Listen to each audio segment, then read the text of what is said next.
from Music for All and presented by Yamaha. It's Mind the Gap, a practical web series for young and future music educators. Tonight on the program, former music educator in Fayette County Public Schools in Lexington, Kentucky, Cyndee Hawkins, assistant professor of music at Kennesaw State University in Georgia, Dr. Charles Jackson. Tonight's conversation moderated by Susan Smith.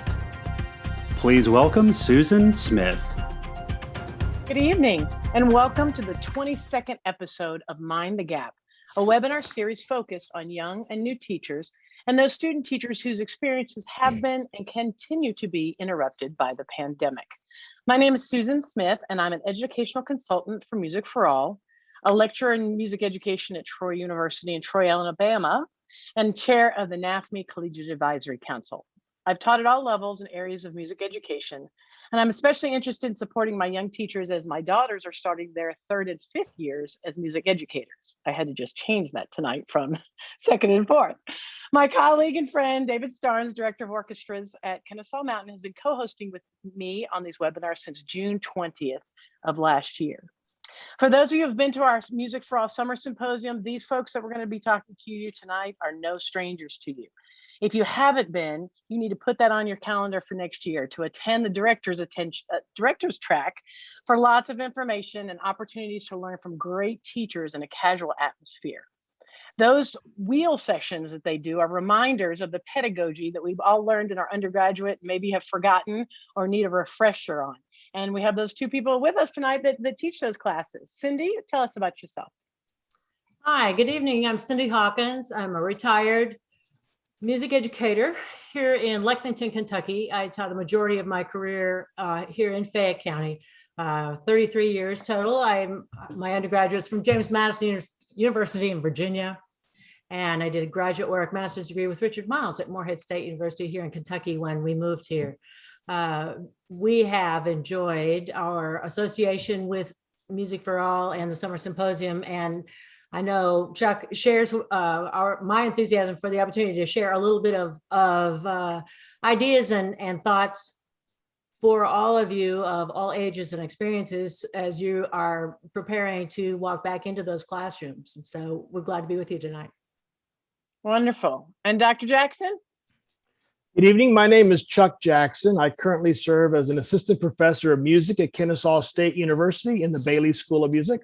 For the past 8 years, I've taught all the brass and woodwind techniques courses to our music education majors. I've taught the instrumental methods course to our music ed majors with a band concentration, and I've supervised our student teachers. Prior to my appointment at Kennesaw State, I served as a band director of bands for 34 years at the middle school, junior high school, and high school levels. And I retired from the Cobb County school system back in June of 2013 and have been at Kennesaw State ever since I retired from the public schools. In addition to my work at Kennesaw, I conduct the Cobb New Horizons Symphonic Band, which is a group of 94 all-adult musicians in the Cobb County area. And we are housed at Kennesaw State, and we present 10 to 20 concerts a year in the community for civic events and for public schools. And I enjoy conducting that group as well. And I do some trumpet performing in ensembles and as a soloist in the area. And so I do some guest conducting for some honor bands throughout the East Coast, and try to stay as involved as possible. And I've enjoyed working with Music for All for the past 14 years in this capacity with Cyndee. We've been doing these wheels for a long time. We've really enjoyed our association with Music for All. So thank you for having me this evening, Susan. Wow, 14 years.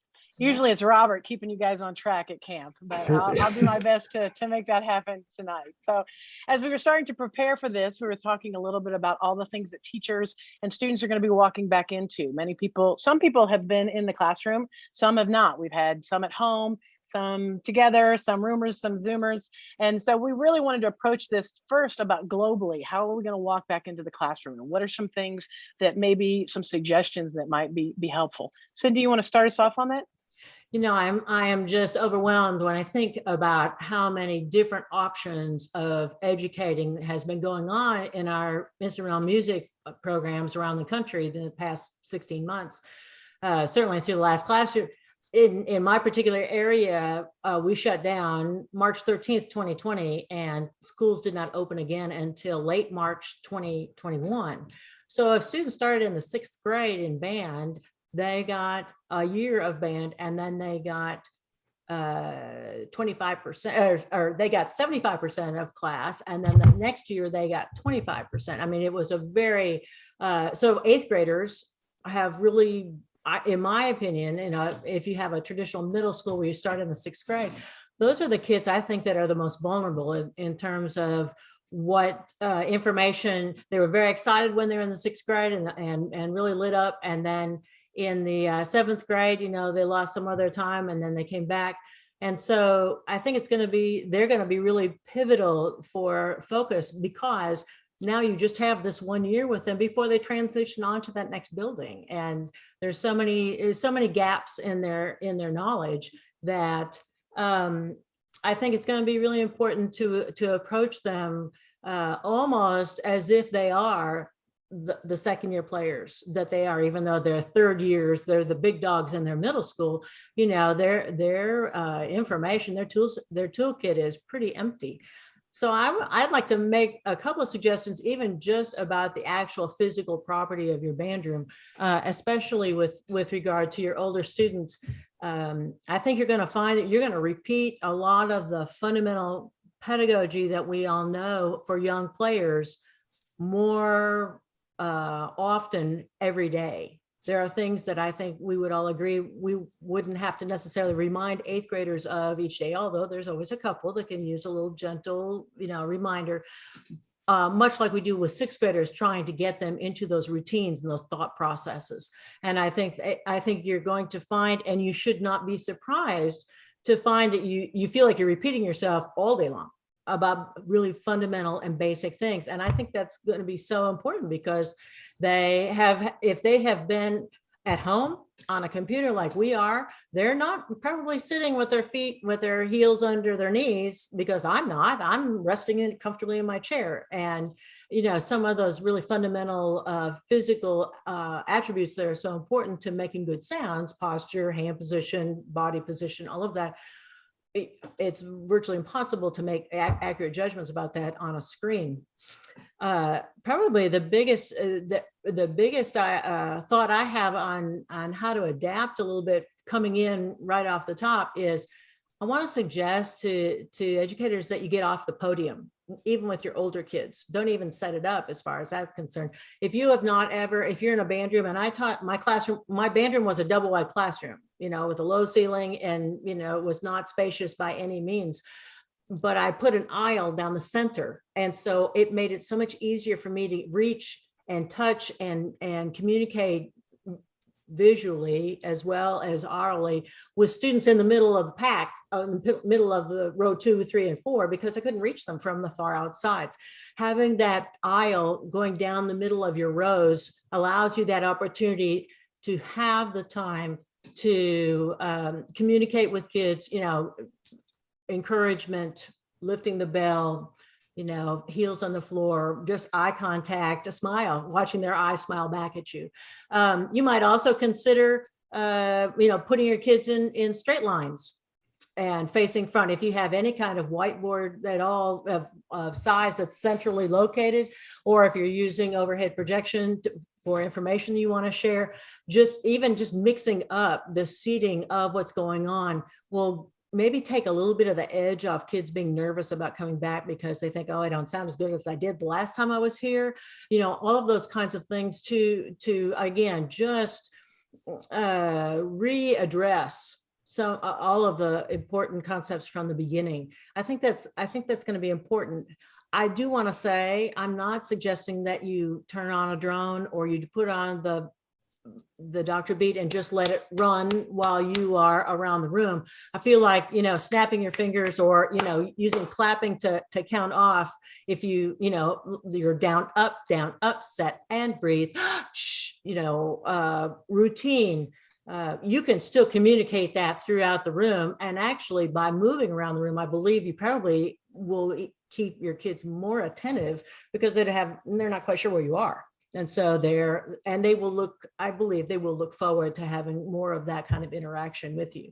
So that's kind of out of sorts for some teachers that are just accustomed to coming to the front of the room and you have your routine. And I understand about taking roll and all of those double reeds getting their water, and trombones using water to slick their slides before they sit down instead of having it at their seat where they can slick everybody else. But I do encourage you to give some thoughts on how you're actually changing your environment that you're teaching in. Once you establish your routine of how your kids are coming into the room and seated, and also as far as dismissal, I used to have to dismiss my kids by rows.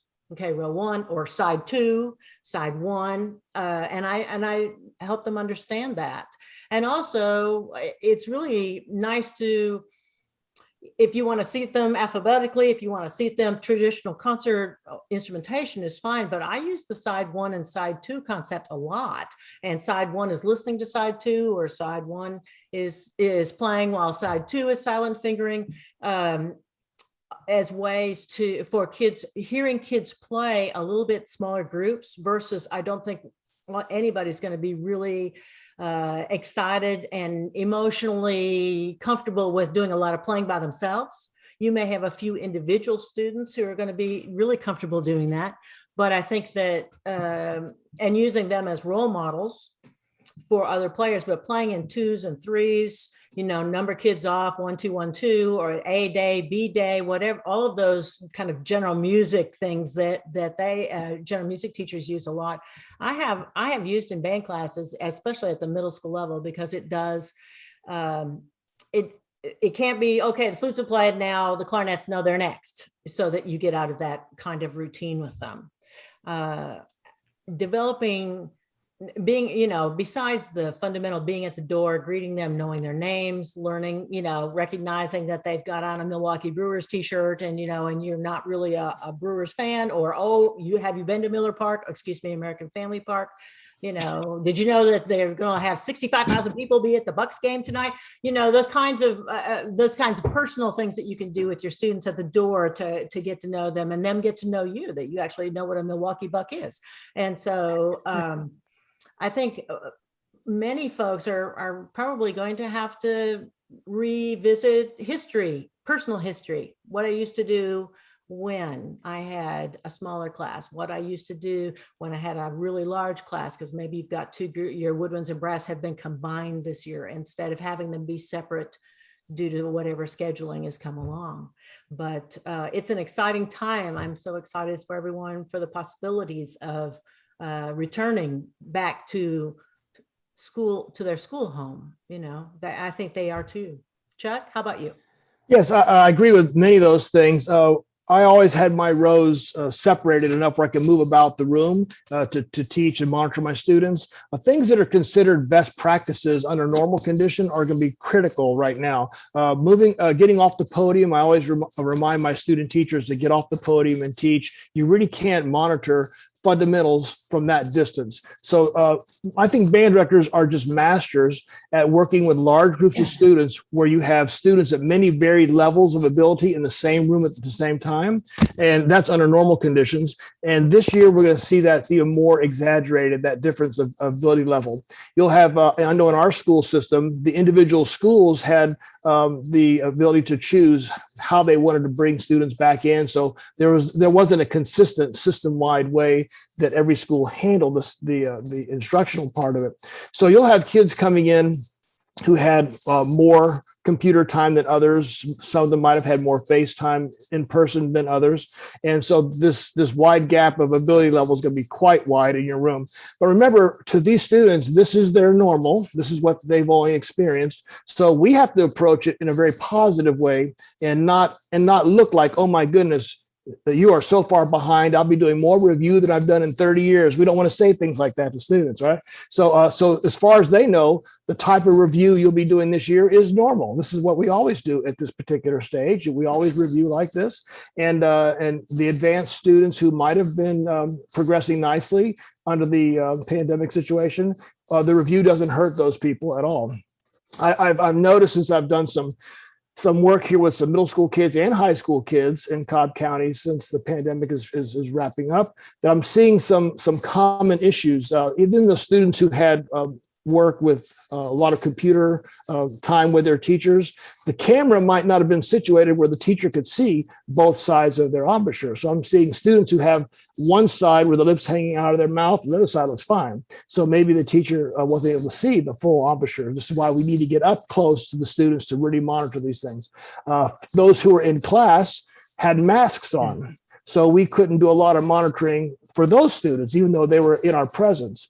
Many schools avoided doing brass mouthpiece buzzing for as far as the brass is concerned because of the aerosols involved. And that's such an important part of brass playing. I used little tubes like this, where I had the student buzz into the tube with the cotton at the bottom so we could still buzz and keep the aerosols kind of controlled. And some schools might still need to do that for a while until they feel comfortable getting back into the normal routine of instruction.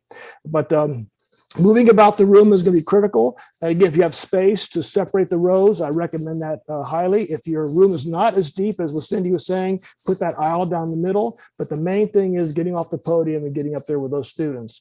And they're going to be starving for social time. They haven't seen their friends in a long time. So the monitoring of the fundamentals of playing is going to be important, but monitoring student behavior is also going to be an issue. And we have to understand they're starving for the social time, but we can't let the instructional part of the puzzle fall because of just that one thing. So we have to find a good balance of how to make sure they're socializing well, coming back to that healthy band family while still getting the instruction that they need after this situation wraps up.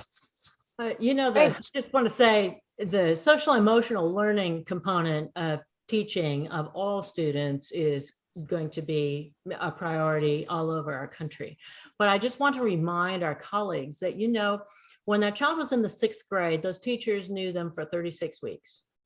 But for us, they come in 7th grade, 8th grade, those teachers only see them and know them for 36 weeks. For us, for instrumental music, for vocal music people, those kids, it's times 3. Sometimes times 4 in terms of that might be your 4th year with, those children, how much they've grown, they know, how they've come in and out of braces, so much about them and their families through our involvement of community and performance music, that it's important for us, they're looking forward to seeing you. They're looking forward to being there. They're looking forward to being told to put their feet on the floor because they know you care about them and that it's important. And so as isolated as many have been and not been able to communicate emotionally with teachers or friends, performance music has always been, especially at the middle school level, has always been such an important part of their emotional learning. And so we want to make sure that we take good care of that and we nurture that and we help our peers in the building to be able to do the same. I think parents see the value of that social time with band. I was impressed with the number of students. One of our teachers, Cecilia Clark, ran a great summer band camp program here in Cobb County, and the numbers were just astronomically high for coming out of a pandemic. And the parents know the value of what their kids get in band. And so I think they're excited to see them come back to our classrooms because they know they're going to be treated in a very personal way that they don't always get in every class because we do see them for so many years. But I see the numbers in our high school bands is healthy as kids are coming back involved with that. So I think the parents agree with music educators that the social aspect is also very important. What we can do for our kids.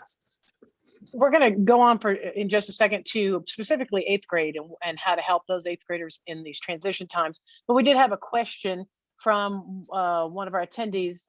Candace from California said, are students allowed to play band instruments inside of the classroom yet? And what I'd encourage everyone to do is to go to the NAFME website, nafme.org.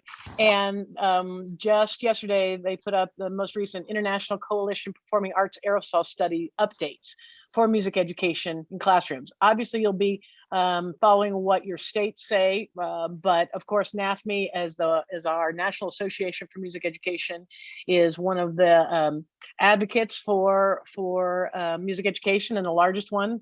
And we want to make sure that we're kind of following those guidelines and making those available to our administrators and to those stakeholders in our community, so that they know what it is that we're finding through science that's appropriate for those in our classroom. So I would really encourage all of you to go to nafme.org to find that document.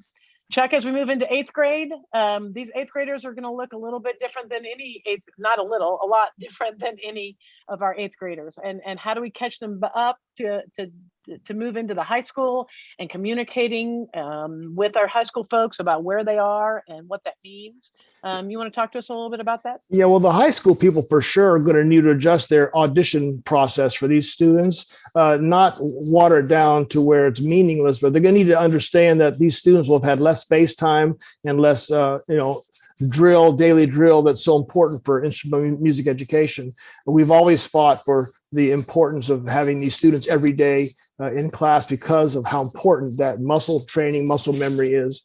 So the high school directors will need to understand that if they set their audition material to where it's not approachable by many 8th graders, they're going to have students who won't want to try, and then we're going to lose this whole grade level of people. And it's very important we all keep in mind, middle school and high school teachers, that we have a very important role to play here, because if we don't succeed this year with these students, we could lose students that will impact our high school bands for years to come, our university bands for years to come, our professional ensembles for years to come. The rippling effect is just frightening if we're not successful. So again, I think having that nurturing, understanding attitude toward these students and helping them, understanding that they're not going to be where we think normal is, but to them, again, it's their normal. We know where they should be, and we need to bring them there as quickly as possible. We have to also be careful not to leave gaps in their instruction because of our rush to get them where they should be. Because sometimes people will think,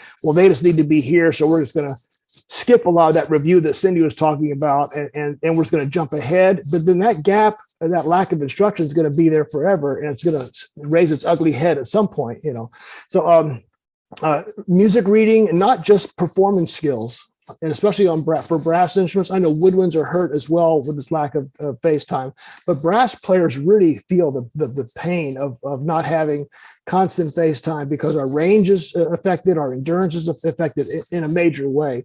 So we have to provide those opportunities for students to rebuild their embouchures. But also, I'm seeing their reading skills are really showing the lack of repetition and drill. So understanding of 8th notes and 16th notes, their sight reading skills are going to need to be rebuilt. And so the review that we do, Cyndee mentioned the other day, you might want to use the second book of a different method book. So you might want to talk about that a little more too, to make it look a little more interesting as you review some of the things that are the same concepts. And again, using rhythm analysis sheets, scale sheets to build those skills for those 8th graders, so they could again read where they should be as they enter the high school program. We don't want them to feel that they're being coddled and babied. They have to feel like they're being challenged as young adults. And I think band directors are very good at doing that. I think we're going to be successful as a profession to present what they need, and in a very professional way, so they feel that this is what we should be doing at this point in 8th grade. They've never been in 8th grade before, so they don't know what to expect. So we can just make it what it needs to be. So we think teachers have a good idea of what students don't know at this point.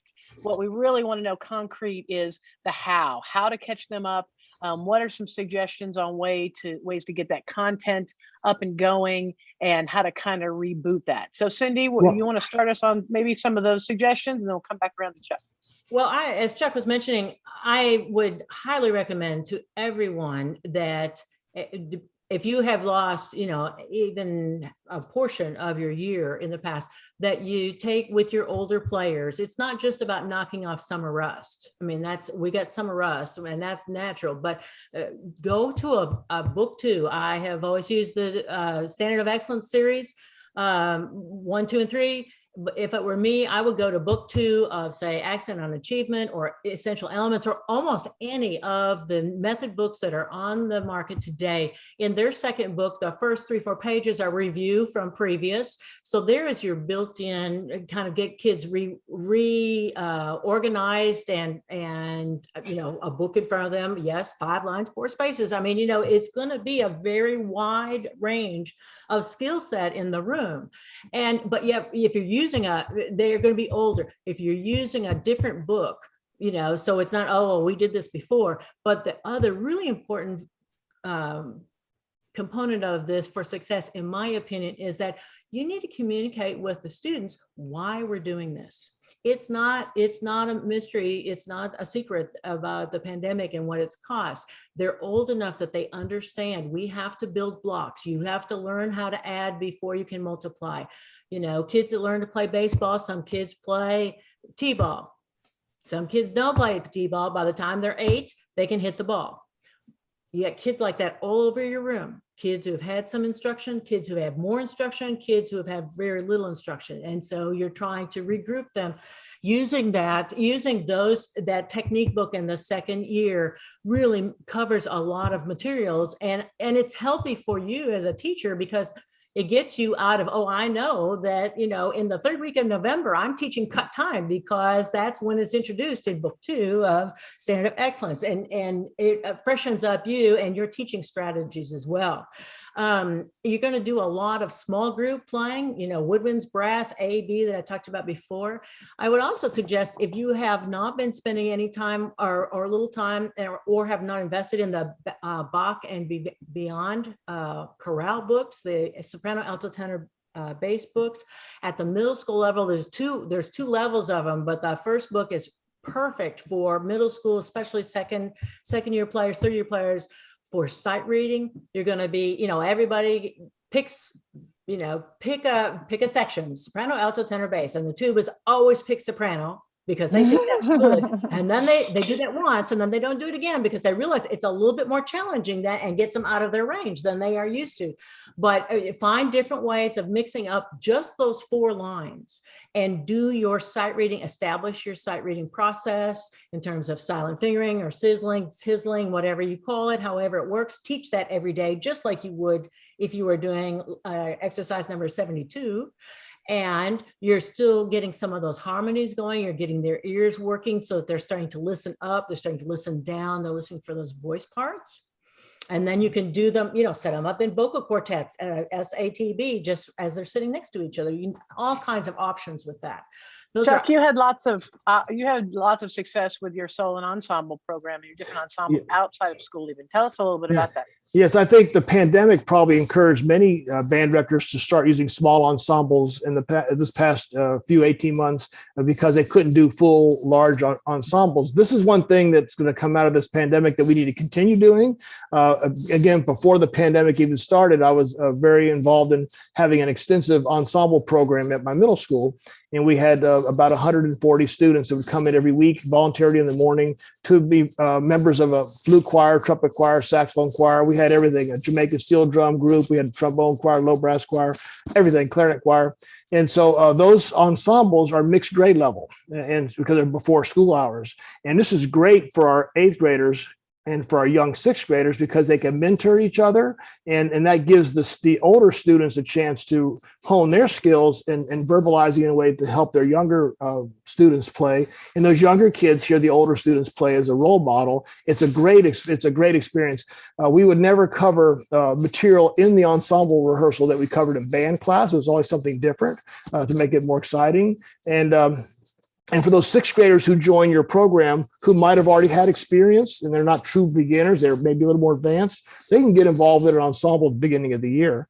But this helps equalize the ability of all the people in all sections of your band. So when you pull it together as a large band ensemble, every section's nice and strong. Sight reading skills are basically, when you think about it, their ability to analyze and understand rhythms within a measure, within a beat, and also their ability to know all the fingerings of all the notes. So in the Teaching Music Through Performance in Middle School Band series, it's a GIA publication. I have a section on fundamentals of band class. And I have a rhythm analysis sheet in there that I've used for many, many years, probably for over 40 years.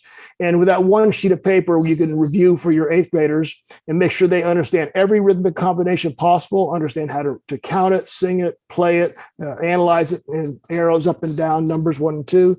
And then with that one sheet, you combine that with a scale sheet, chromatic scale sheet, with all 12 major scales on it. So students are covering every key signature. That way you make sure there's no gap in, oh, I didn't cover this key signature, or I didn't cover this rhythm. Just those 2 sheets of paper serve as a great review for your students at any grade level, but especially after this pandemic, it would be a great resource for you to use. So something like that, if you're using a different method book, that's fine too. But be careful not to just use literature that's a little easier. You can't address the situation by just doing that, because the literature doesn't challenge each section equally as far as rhythmic challenges in the part. Like the tuba part moves much slower than do the upper woodwind parts. It's just a fact. But our tuba players need to learn to play just as fast and just as complicated rhythms as our flute players. So using something additional in addition to your literature that you select, having analysis sheets for scales and rhythm help just condense the most essential things you need to teach sight reading, and the students can approach that. They can wrap their head around that instead of making it so massive of undertaking that they just get turned off right away. So small ensemble work throughout the whole year, and then you have scale and rhythm analysis sheets to help them with their sight reading skills. Those 2 things I think can help us through quite a bit of this issue that we're going to be facing in the fall. What are some? Oh, go ahead, Cyndee. I just want one other thing that I wanted to mention is music publishers have been producing large numbers of flex band arrangements for all grade levels. And I think that those would be extremely helpful for all middle school and high school, because, we understand the nuts and bolts of what they have to know, but some kids just really need to play some tunes. And you don't, as Chuck said, you don't want to water things down, but early on, especially in this first 9 weeks, to have a couple of those in the folder for them, so they feel like they're actually getting to play some quote music too, can be really helpful, because again, for as many pairs of eyes that are in the room are different learning strategies that we are working towards finding to reach them and to light fires with them about music. Right. In the literature and those chorales you're talking about, those tools are very useful in helping us teach the expressive part of music. We can't really do as much with a rhythm sheet and a scale sheet, but that literature that you use, I don't care what level it's written at. If you have a level 2 piece, it could still be performed in an advanced way, and making sure the students are being expressive and their balance and blend is very advanced. You can do a lot of advanced things in a very simple piece of music that make it very difficult to achieve. So again, using the tools you have the right way is going to be important.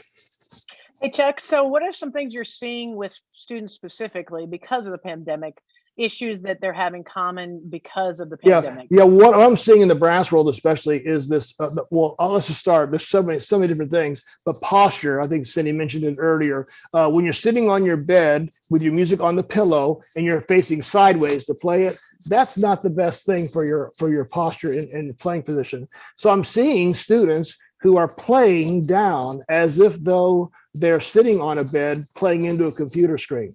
So that changes the contact points of the embouchure, of the mouthpiece on the embouchure, which is affecting tone quality, articulation, range, endurance, all those things, because the posture is not quite right. The hand position, because their posture is not right, is also a problem.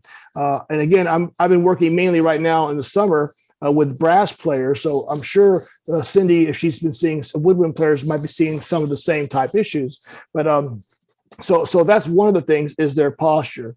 Articulation, I'm noticing, is not where it should be. And maybe because on computer screens with Zoom sessions, the teacher isn't able to really assess as well how the clarity of the articulation that they would be able to tell in person.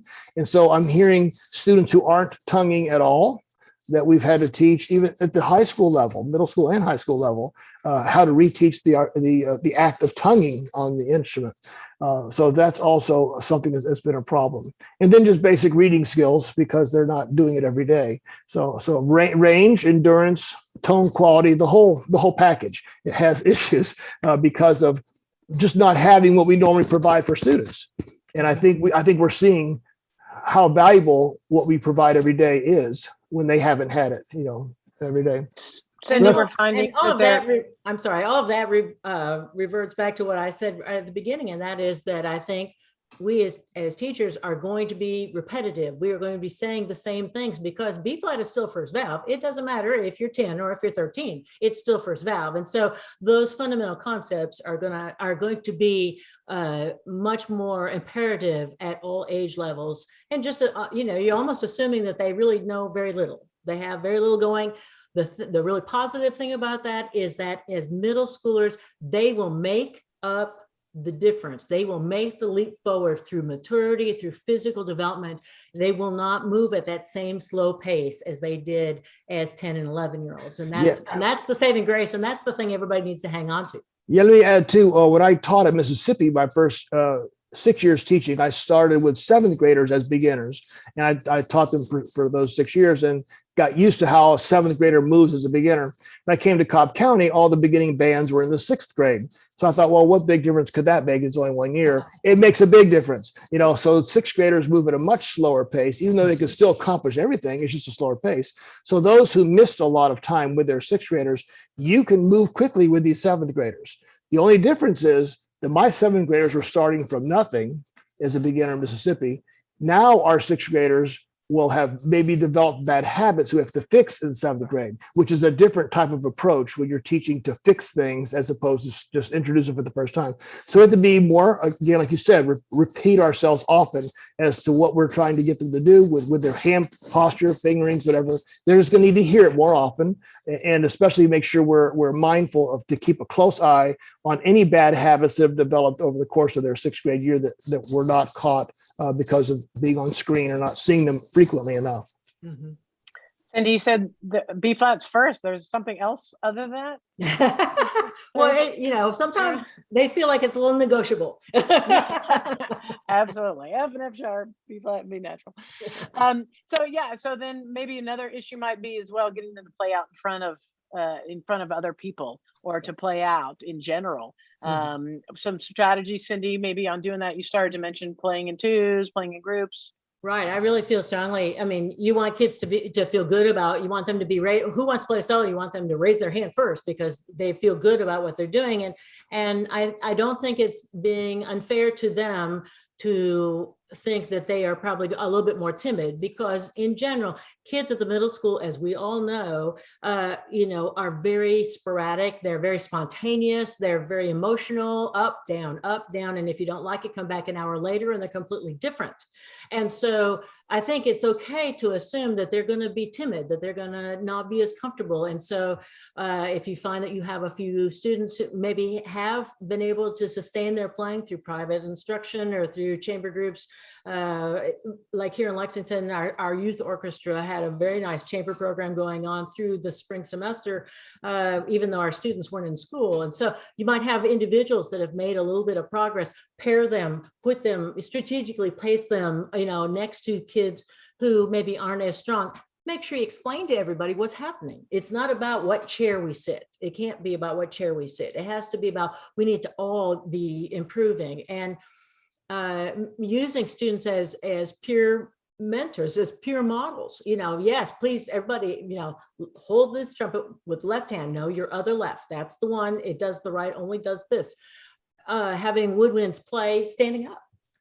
Have your flutes and clarinets playing standing up so that the clarinets get the elbows away from the tops of their thighs, and the flutes get rid of the twist, and get back to a little bit more level approach. Doesn't have to be picture perfect, but certainly not at that angle that they have when they're sitting on their bed with their music on the pillow.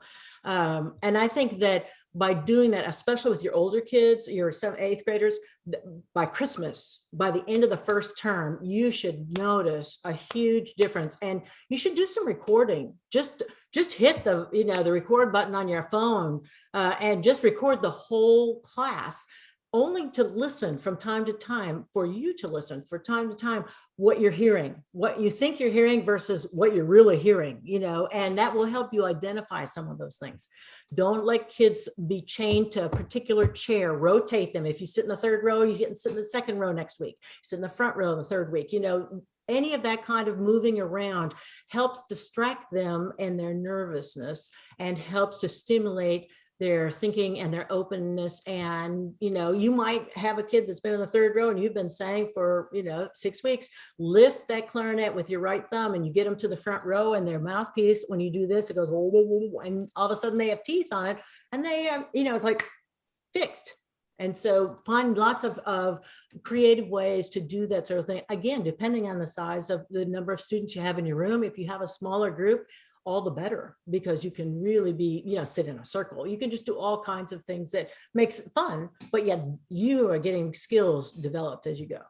And as you mentioned, mentioned about playing out, I think because students have been playing at home on Zoom sessions with other people in the house in other rooms, they're often not as likely to play out like they should.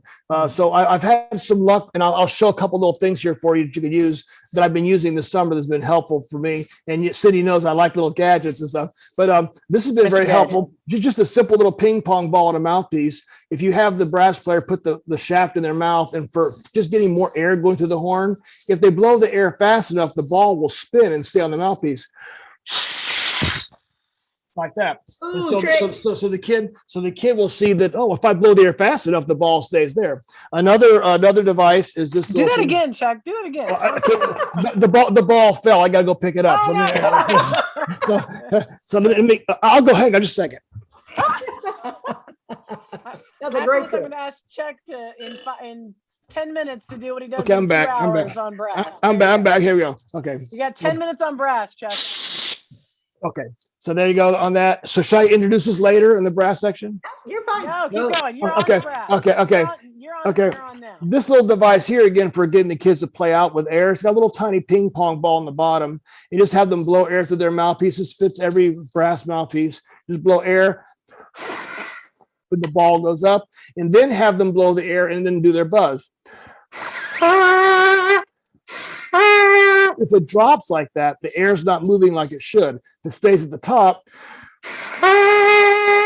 then they're going to get a good sound when they play. So this little device, which is called an Inspiron, or just a simple ping pong ball, are things you can use in class that make it kind of fun for your young kids to make sure they are playing out, because I'm seeing that they're just not using enough air that they used to play before we had this pandemic situation. And I think because they're playing at home with mom and dad in the next room on their Zoom meetings, and they're just trying to hold back on the sound. And this is not just for brass players, woodwind players. I mean, clarinet players have to play with a fast airstream. We don't want to have a wimpy woodwind sound. So, but I don't have a little trick like this for woodwinds, but I know there's like a whole bunch for brass folks. So try stuff like that to make it fun and exciting, and the kids will try every day to increase their airspeed. I've had some success with this over the last 2 days at a high school camp I'm doing right now, and it's starting to really make a difference with the incoming ninth graders as far as the sound they're producing in just one day to the next. So things like that will help. What are some other things? Go ahead, Cyndee. I would say for woodwinds, it's going to be important that as I've always done with my young players, head joints only, mouthpieces on barrels, mouthpieces on the neck of the saxophone, and just playing that way and checking to make sure that we've got flat chin and we got teeth on the top, and that we're getting a good sound on the flute, going around, and even with older students, going back and just doing that, even you might only have to do it for a couple of days just to make sure this is a review. Don't forget, you have to click the teeth on the top. You can't just put it in like a pop, like a popsicle. It has to have some contact, and as you're wandering around the room, you make that, and it just will trigger their knowledge that you've already given them, and it will give you the opportunity to continue to succeed.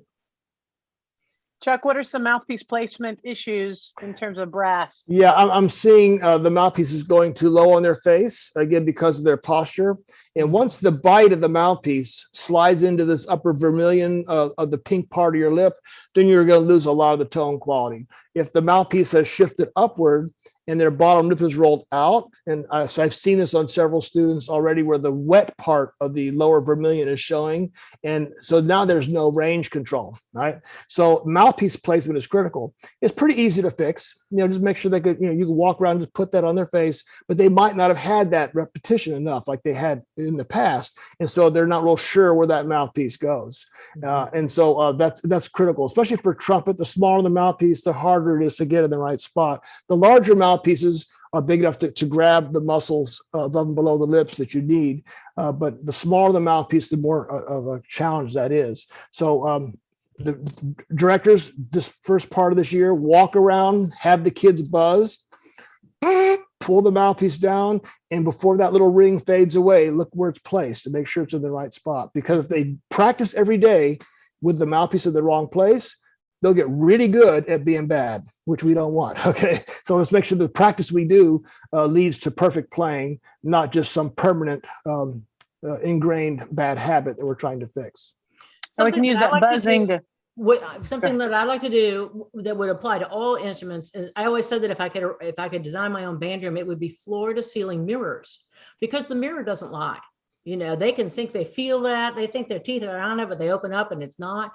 I like to use locker mirrors that the kids get, and they have the magnet on the back, and on most of those metal Manhasset stands, they will stay on that. But even if they don't, you can put the mirror on the stand and have the kid looking at the embouchure that way. And it's like, okay, you see where that ring is. If you can't get to the kid real close, or, check the level of the head joint, all of those sorts of things, because the mirror doesn't lie. And they all have mirrors now on their phones. Just put your phone up there and look at your own embouchure. But looking at it, like you said, that picture doesn't lie. You can't get around that. True. Both of you mentioned that you have some tricks about airspeed and getting the brass players to really get that as far as buzz, Chuck. Yeah, well, again, the ping pong ball is fine, the inspirometer is fine. Cyndee mentioned that about mutes, and some people use mutes mainly for opening up the tone, not as much the airspeed, because airspeed can lead to a bright sound too if we're not careful. So, but often the mutes are used for more of an opening up the tone quality more than the air speed. But that resistance, especially for some of the low brass instruments, could be helpful as well. But moving the tuning slide out of the main lead pipe and just pushing it back in, so you're just buzzing through a long tube, helps create some resistance to help that air speed. But the main thing is to just not create. The students get in the habit of creating the buzz by pinching their embouchure instead of creating the buzz by using the air to energize that buzz. So we have to make sure we get past this pinching sound and get to where the air is actually being used behind. And again, the lack of air is also going to cause tonguing issues. If they're not blowing enough air, their tongue won't function as well either. So, and we could talk about, if you want to talk about tonguing now, we can, or we can mention that later. Yeah, with tonguing, I've tried so many different ways, but the thing that seems to fix it the quickest, and again, I've done this, in fact, last 2 days with some high school people that weren't tonguing. It's just if you hear them just articulating with their throat or just pulsing the air, you can have them put their finger on their embouchure and touch their finger with their tongue and pull the tongue back to release the air. So you can see the movement is at least right, because some of them will go the opposite. So then when they get the right feeling of that valve release, then you tell them to take their finger away and use the back of their teeth, the alveolar ridge area, to use instead of their finger, because we don't want their tongue coming out of their mouth when they articulate. And then get that air moving with the right release of the tongue. Again, the air is so critical to the tongue working correctly. And then have them just, like you said, tizzle or airplay on the mouthpiece, on the horn, to hear that popping of that articulation, and then go to the buzz. Because sometimes students, as soon as they start to buzz, they stop tonguing if they haven't had enough drill with this. And so we're trying to fix that with middle school and high school kids right now coming out of the pandemic, is the tongue and the air speed. Mm-hmm. Fantastic. Well, Cyndee, everybody always asks us to get double reeds, and as an oboist and also the mother of a bassoonist and an advocate for double reeds, what do you think are going to be some of the issues we have to deal with, and how do we address them? Well, I just, this is my PSA for double reeds of any age, boy, girl, tall. It's always nice. Let's talk about just some of the characteristics with regard to bassoon. Is more important about physical size, their hand size. They have to have, if they were a cellist in the 4th grade before they joined band in the 5th grade, they're probably a good candidate because that means they probably have nice long fingers. If they are a pianist, if they've taken some piano lessons, not only from a hand standpoint, but also from being familiar with bass clef, although that's not a prerequisite, that's just kind of a icing on the top, if you will. I really feel like 6th grade is not too young to start bassoonists, as even if your kids have already, everyone else has already played for a year. If you're starting a bassoonist in the 6th grade and you're having them in class every day, they're going to make up that time and those skills, really quickly. Be perfectly frank, they learn the first 5 notes. And they will have to learn how to play top space G in the bass clef, which means they have to learn how to roll the half hole, which is an experience, but is also easy to do because you just haven't put all the fingers down, and then with the low sound, and then you just roll that first finger, and they get that higher sound, and it's like, oh, they're surprised, and then you're set for several weeks in the first year of playing. With oboes, a lot of times people are like, do you have to have, don't you think kids should play another instrument first? I think not.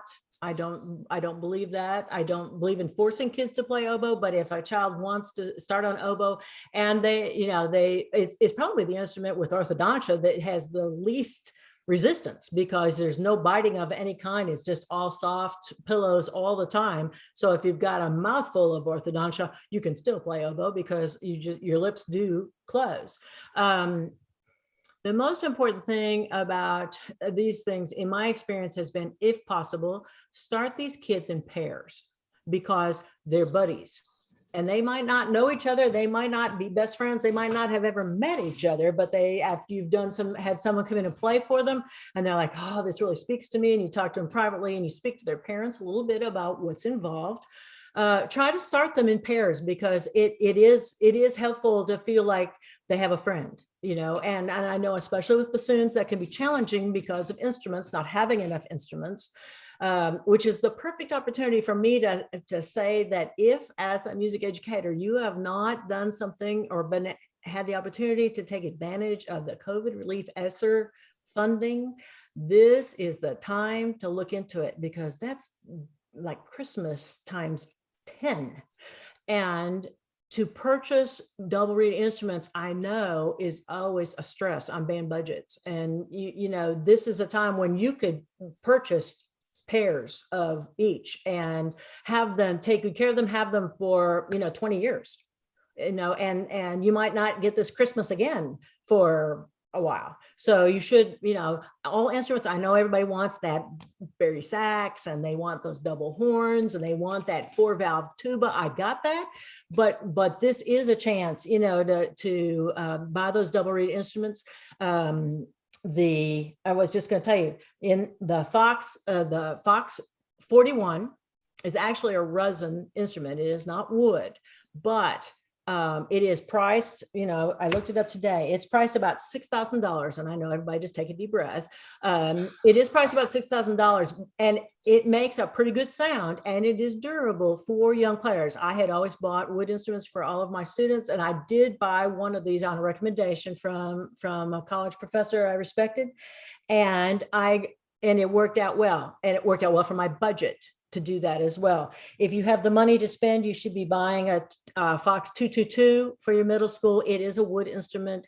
Again, easy, they'll last 20 years and they make beautiful sounds, and our kids deserve to play in instruments that make characteristic tone qualities. And for double reeds, those instruments and the reed itself are pivotal. The kid is important, but if the kid is a terrible reed or a poor instrument, it's a disservice. In my personal opinion, that's my PSA.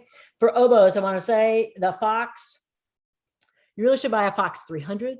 They run about $5,900. Every high school should be buying a Fox 300 because it does have that their resin that will last. A lot of professional players use them as their outdoor symphony instruments. Same with the bassoon. The Yamaha bassoon, Yamaha bassoon, oboe, the 441 I looked at, it runs about $3,600. And I know that's good. It has a plastic insert in the top. And it's decent. The absolute most important thing about buying an oboe is you must make sure that there is a low B flat key on the bell of the oboe. And if you've ever looked at a student instrument, you know that there's 2 holes on the bell of that instrument. And that means that they do not have a full low B flat. School districts should not spend good money on an instrument that they will outgrow in the first 9 months. So try to do your best. I'd be happy to give you more information or more ideas, but look up those particular brands and see if you can't, work out a deal with your administrators to try and tap into some of that ESSER money, because this is just gold. It's just a huge thing. When I'm starting kids, just real quick, I will start them. I always give them their first read. I buy them a little reed case, and it's like from me to you, and they're like, oh, good. And then my next sentence is, please don't keep your reeds in that plastic thing that it comes in. It's like the shoe box. You get rid of that. You put it in the reed case. Then I love these foundations of superior performance fingering charts, because they are excellent and they have a great graphic. They tell you exactly where the fingers go. My kids keep them in their folder all the time so that they have them. There's also a really good, the Beginning Class Boot Camp is a textbook that was written by Sally Bowles and Jenny Achenbach, who are oboe and bassoonists and fine teachers in Dallas. And this is a book, it's the best $60 I've ever spent as an educator. And that's saying a lot, because I have spent a lot as an educator. But it has excellent photographs of right down to, if you've been in the wheel, the first thing I start with, this is what the bassoon looks like in the case. So you remember how to put it back in the case, because it's a lot of parts. It has excellent photography. It has excellent demonstration of reeds and embouchure, and what to do, what not to do. Great technique in chunks that is appropriate for young kids. You could give the book to a high school freshman, and in about 3 weeks, they would have it accomplished, and they would know they have an extended range. It's an excellent book. The Beginning Class Boot Camp. It's by Vocal Majority online. Okay, so please. And now, as we're going into school, find a high school student, find a college student, come in and perform. If you don't perform on the instrument yourself, and you might not, and have them play just some, just 5-10 minutes, give them some idea about the range, talk about the colors that the sounds make you feel. Think about, know what kind of instruments you have available. Make sure if you have them, that you have them looked over so they play. Don't make kids get excited and 4 weeks later they get their instrument from the repair shop. Make sure it's ready to go. All right. Singing Dog reads online, and Bell Canto for bassoon reads. Singing Dog carries bassoon and oboe reads. Can't go wrong. Just can't go wrong. I'm done. Oh, that's a lot of information. Thank you, Cyndee. No, it's perfect. Someone in the chat was asking, or you were mentioning the ESSER funding. I also put in the chat, and for those of you at home or listening on the podcast, if you'll go to, again, the NAFME website, there's a toolkit for suggestions on the relief funding in the music classroom, the ESSER funding, and how to request that, and or what's available. This is historic numbers, ones we're not going to probably ever see again. So you want to make sure that you can be an advocate for those funds in your school districts, to make sure that you're getting a part of that. Chuck, we wanted to have just a minute for you to talk about instrument selection. It's going to be a little more difficult this year. Yeah. Now, how much time do I have to talk about that? Yeah, about a minute. A minute. Okay. All right. Well, this could be another entire session for about an hour. I've done several Zoom sessions on this, but understand we're coming from a pandemic that where germs are spread through aerosols. And so parents are very concerned, and so are students, about the spread of disease and germs by using mouthpieces to test and assess students for their instrument assignments. I've been using a system for over 40 years based on research that helps me assign my students to instruments with a very high level of accuracy and success. And I have very few students who drop out of band because they are successful on the instrument, because they're on the best fit instrument, instruction moves more quickly. Because it moves more quickly, there's less behavior issues in class. You have more students reach a higher level of performance by using this particular system. And I could somehow post it if you need me to post how to get information on that. But again, I do the embouchure assessment without using any mouthpieces at all. And it takes just a few seconds to go through the process. And it has all these little research type things that you're looking at that predict success pretty accurately on every instrument. So students can self-assess when you talk about these things that they're looking for. So if they give you a list of 3 instruments they might want to perform in your band class, at least they're using this system to choose those 3. So more than likely, one of those 3 will fit them well. But you don't want to be assigning students to instruments they don't want to play at all. So you have to explain to them, if you want to be successful, we need to make sure you're not being held back by some physical feature that makes it impossible to play certain instruments. One quick example is this condition called Ankyloglossia, where the tongue is actually tied to the bottom of the mouth. I don't care what you do to teach that kid, they will not physically be able to tongue a brass instrument or a flute. It can't be done. So unless you check for those things, this is one example, you'll have a kid who can't articulate, they won't feel successful, and they'll quit.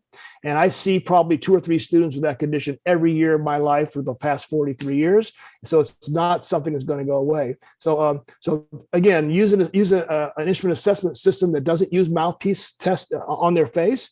The only way to truly clean a mouthpiece with all the germs that are really in there is using ethylene oxide, which you have to have a license to deal with, and it's very volatile, very dangerous. The little green stuff in the bottle, that cleans our conscience, not the mouthpiece. Okay, that doesn't really clean the mouthpiece. I use at the university, I use the autoclave machine, which dentists use to sterilize their dental tools. So I sterilize the mouthpieces there between every issue of instruments at the university. But autoclaves are expensive.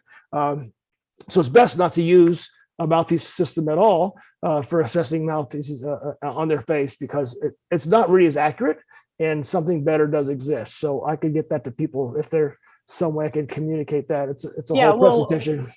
We'll ask the folks to send it out to those who have registered, and then those of you who are listening or watching online, if you want to send those questions, email them to education@musicforall.org. We will get those to Cyndee and Chuck about whatever we've kind of rushed through. The best thing would be to come to Summer Symposium. Absolutely. And then you could get hours of time with both of these 2 great educators, and also our other teachers there who have great ideas on how, things that they've made work in the classroom. But we would love to have you at our Summer Symposium next summer for sure. Music for All's mission is to create, provide, and expand positively life-changing experiences through music for all. Our vision is to be a catalyst to ensure that every child across America has access and opportunity to participate in active music making in his or her scholastic environment. I want to thank our guests, Cyndee Hawkins and Chuck Jackson, for being here with us tonight. I also want to take just a second and thank Haley Mack and Maddie Fitzgerald from Music for All, who have been with us from the very beginning, dealing with our tech and making sure that we're happening every time we do one of these webinars. Thank you both very much. We'd also like to thank our national presenting sponsor, the Yamaha Corporation of America. Be sure to check out the Yamaha Educator Suite at yamahaeducatorsuite.com. We all know that these uncertain times continue to impact Music for All, and we're extremely grateful for any donations gifted to our nonprofit. If you've enjoyed the program tonight, and in order for us to continue to provide our free educational resources and advocacy materials, please consider a donation to Music for All in any amount. Please visit musicforall.org/give. And finally, remember, both our Mind the Gap and Teaching Social Emotional Learning Through Music series are available on our Music for All YouTube channel, as well as audio podcasts. Please subscribe so you'll never miss a new episode. For Music for All, I'm Susan Smith. Thank you so much for being with us. Thank you. Good night.